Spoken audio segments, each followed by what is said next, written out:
এক থালা গরম ভাতের সঙ্গে এই পদ যেন বাঙালির চিরকালীন প্রেম।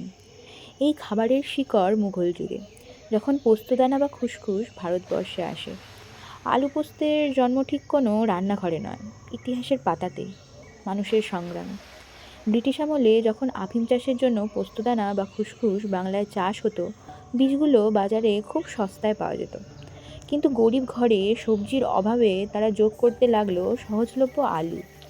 আর সেখান থেকেই ধীরে ধীরে জনপ্রিয় হয়ে ওঠে আজকের প্রিয় আলু পোস্ত। নিজের অজান্তেই গরিব কৃষক পরিবার এই পোস্ত পিষে আলুর সঙ্গে মিশিয়ে বানিয়ে ফেলেছিল এক অনন্য জাদু, আলু পোস্ত। আলু পোস্ত বানানো কোনো রকেট সায়েন্স না, লাগবে খুব স্বল্প পরিমাণ জিনিস: আলু, পোস্ত, নুন, 5 ফোড়ন এবং সর্ষের তেল। প্রথমেই কড়াটা গরম হলে তার মধ্যে দিয়ে দেব সর্ষের তেল। সর্ষের তেলটা গরম হলে তাতে দিয়ে দেব আজকের স্টার ইনগ্রিডিয়েন্ট 5 ফোড়ন। এই 5 ফোড়নে রয়েছে জিরে, কালো জিরে, মেথি, মৌরি এবং রাঁধুনি। তারপর দিয়ে দেব নুন। নুনটা দিয়ে একটু নাড়াচাড়া করে ঢাকা দিয়ে 90% মতো সিদ্ধ করে নেব।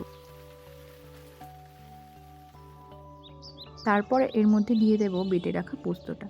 পোস্তটা দিয়ে একটু নাড়াচাড়া করে ঢাকা দিয়ে অল্প সিদ্ধ করে আবারও দিয়ে দেব পোস্তর বাটি ধোয়া জলটা। আগেকার দিনে পোস্তর দাম কম হলেও এখন তা আকাশ ছোঁয়া, তাই একটা একটা দানা খুব ইম্পর্টেন্ট, একেবারেই নষ্ট করা সম্ভব নয়। এরপর দিয়ে দেবো অল্প চিনি। চিনিটা দিয়ে আরেকটু নাড়াচাড়া করে এর মধ্যে দিয়ে দেব সর্ষের তেল। তেলটা দিয়ে একদম অল্প আঁচে ঢাকা দিয়ে কিছুক্ষণ রাখলেই রেডি আমাদের আলু পোস্ত। আচ্ছা, এই আলু পোস্তের রেসিপিটা কিন্তু আমার নিজের নয়, আমার এক বন্ধুর মায়ের। হঠাৎ করে একদিন টিফিন বক্সে এসে আলু পোস্তর রেসিপিটা আমার জীবনে অনেকটা জায়গা করে নিয়েছে। এখন আলু পোস্ত বানালে আমি এমন করেই বানাই। তোমরাও একবার বানিয়ে জানিও কেমন লাগলো।